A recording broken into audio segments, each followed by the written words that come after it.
Hi everyone, it's me. So today we're going to do something a little bit different and do the biggest British debate. So basically the concept is this. Let me explain. I have picked 5 different rounds, each with their own topic and a controversial question, something that divides British people, whether you are on one side or the other. So I'm going to go through all of these different topics, these biggest British debate questions, and then at the end of the video, if you scroll down into the comments, I'm going to post a blank answer sheet. So you can just copy and paste it. You can add in your own answers, comment that, and then we can all go through and see what the general consensus is on this, the biggest British debate. For those of you who don't know me, my name is Alanna and I'm a Canadian who spent 4+ years living in the UK. I'm currently back in Ontario right now, but I'm working on moving back to the UK. So these questions are just things that I have noticed since living over in the UK and things that tend to rile people up a little bit. So I thought it would be fun to talk about. So if you're interested, I mean, by all means, please watch my video. Please watch my video. But if you also want to play along, you can copy and paste the answer thingy that I'll put down in the comments, add your own answers, and we can see what everybody's thinking. I just thought it'd be fun, something different. Are you bored? Because I am, so I thought this might just take up a couple minutes of your time, and you can think about something else for once. So without further ado, let's go. Now, we begin with round 1. And I'm gonna kind of spoil my opinion on this one just from saying it. Round 1 is about scones. Now, this one has 2 questions for you guys about scones in particular. One is, how do you pronounce it? You know how I pronounce it, but how do you pronounce it? Is the proper way to pronounce it scones or scones? And it does sound weird in my accent because obviously I'm not British. I don't know if you knew that. Surprise. So the first question in round 1 is, how do you pronounce scones? Is it scones or scones? To me, it's always been scones. Not a difficult question. Now the second question related to scones in round 1 is, it's a big one, you guys. As a Canadian living in the UK, I never fully understood how contentious this particular debate is, and you might have already guessed it, but the question is, when having a scone, does jam go on first or does cream? Now for me, as a foreigner who lives in the UK, I always would put jam first and then cream. The concept or the rationale behind it for me is that you can spread jam easily. Obviously jam is for spreading, and then you can put a dollop of cream on top. If you spread cream first and then put a dollop of jam, like you can't really move the jam around on top of the cream. It's just messy and awful. So I always do jam first and then cream. Okay, I hope that doesn't anger too many people. Just kidding. I hope it angers you. Now, doing some research, I saw online that The Independent did an article about how the Queen has her scones. Now, is the Queen right in all things? Yes. And how does the Queen take her scones? Jam first. That's right. The Queen does jam first scones. So if you're actually playing along with this debate, round 1 is all about scones. First question, how do you pronounce it? Second question, what goes on first, jam or cream? The right answer is jam. Now the second round is all about Marmite. Of course, why not? And the question of this round, the only question is Marmite.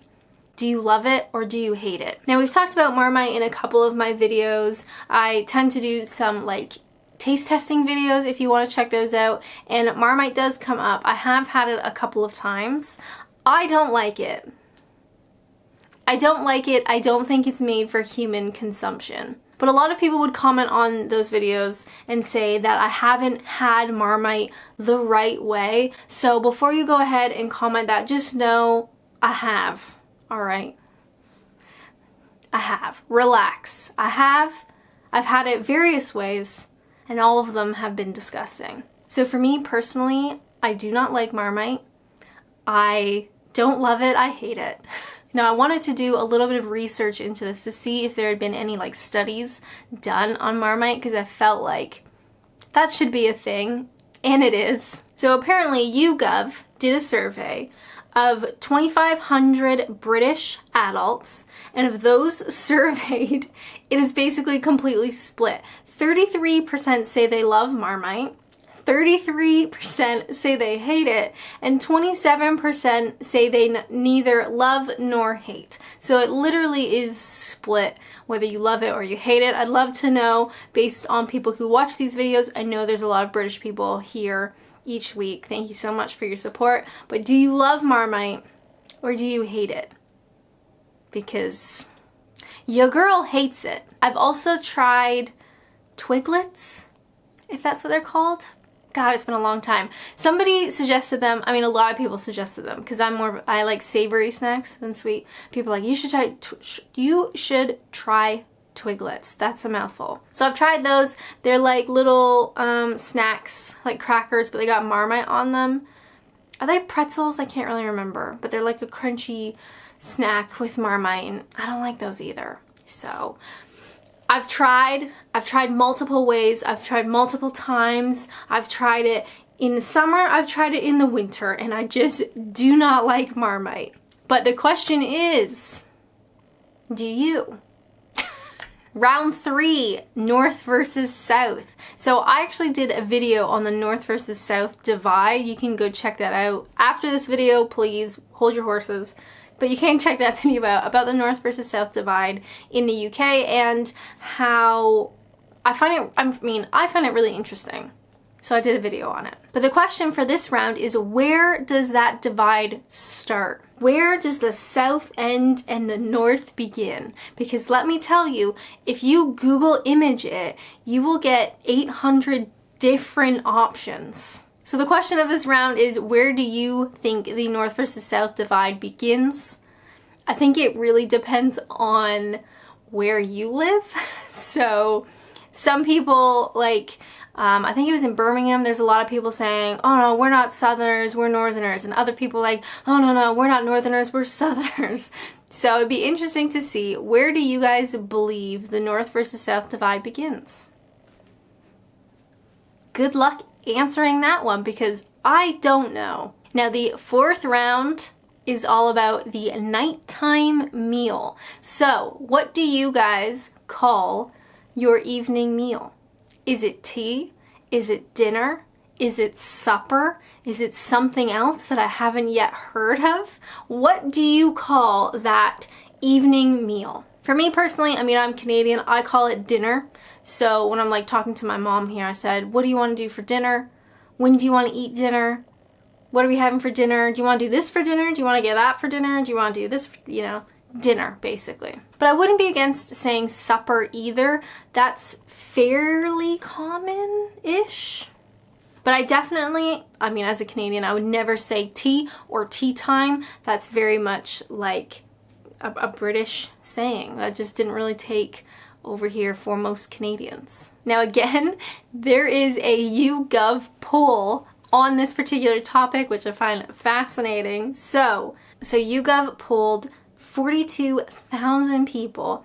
57% call it dinner, 36% call it tea, and 5% call it supper. So dinner is the most common based on that survey. I'd be interested to see what you guys think, but what do you call your evening meal? For me, it's dinner, and it's one of the best parts of the day. I don't know if you know this, but I love to eat. Now finally, we finish off with round 5, which I think is one of the most contentious things about British life. Are you ready?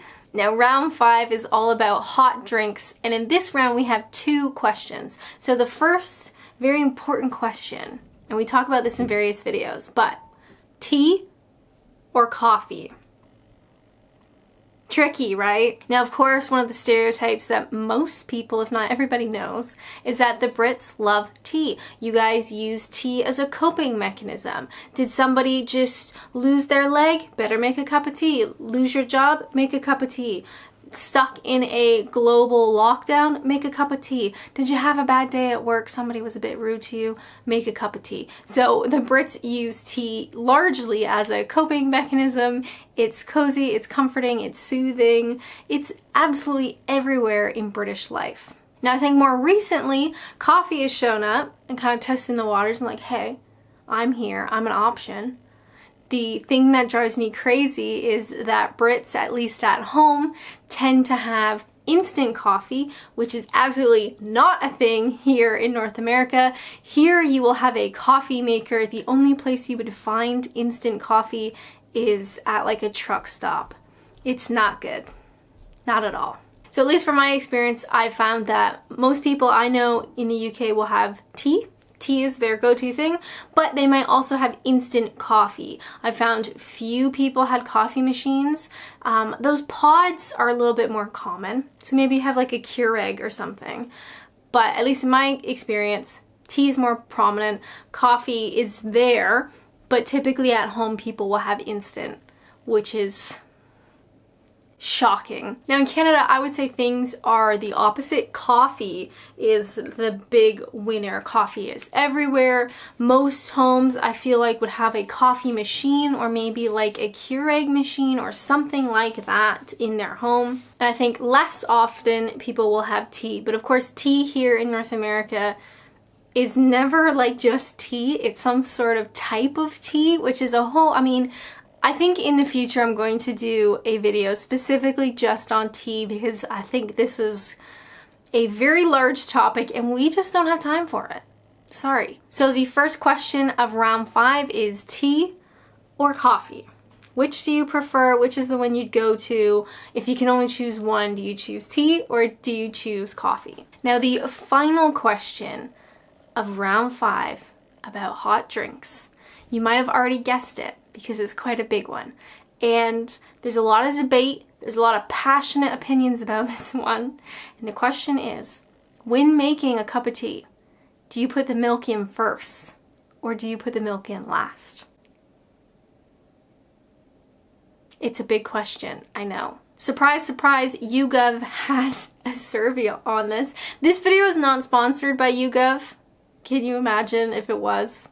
That would be very cool. Anybody from YouGov watching? Hi, let's get in touch somehow. But YouGov did do a poll on this, and of the British people surveyed, they found that 20% of Brits say milk should go in first, and overwhelmingly 79% say milk should go in last. That's how I would know to make tea. I would never put milk in first. It feels unnatural, disgusting, and upsetting. It's kind of like having cereal and putting the milk in first and then putting your cereal on top. Like that just feels not okay. However, just to add to the controversy, the Royal Society of Chemistry has announced that milk should go in first for the best cup of tea. So they actually did research into this and they say that milk should go in first to make the overall best cup of tea. I think that ain't right. All right, that ain't right. So that is your final question. Do you put milk in first or do you put milk in last when you have a cup of tea? I can't wait to read your answers. I've never done a quiz kind of debate thing like this before. I'm just excited to see what you guys say. So those are your 5 rounds of the biggest British debate made by me because I decided. If you do want to play along, please copy and paste the answer thing that I'm going to put in the comments, and then you can add in your own answers and post it and we can see what the majority say. I do just want to say a huge thank you to all the Adventures in Apps supporter in my Discord chat room. Long story short, if you support me on Twitch or you support me on Patreon, Twitch is live streaming, Patreon's extra content. I have a chat room, so there's people in there and we discuss stuff. And we actually discussed doing some sort of debate thing, and we talked a lot about these different types of questions and whatever. So I want to say a huge thank you to you guys. Thank you so much for your support and the idea, and I hope you guys have fun playing along. For me here in Ontario, I am still in lockdown. How are you guys doing? I don't know what day it is anymore. I don't even know what month it is anymore. But all I know is that I'm still here, still inside. So thank you so much to the supporters on Discord, and thank you guys here on YouTube. Thank you so much for your support. I hope you guys had fun with this video if you decided to post your answers. If not, I hope you had fun reading the comments, because I'm excited to read them. I guess that's it for me and for this video. I hope you guys are having a lovely day. If you're watching this when I post it on a Tuesday, hi. Hope you're having a great Tuesday. We got lovely weather here in Ontario. I'm sweating. I wonder if you can tell. As always, thank you guys so much for watching, and until next time, bye! If any of you guys put your milk in first, we can't be friends.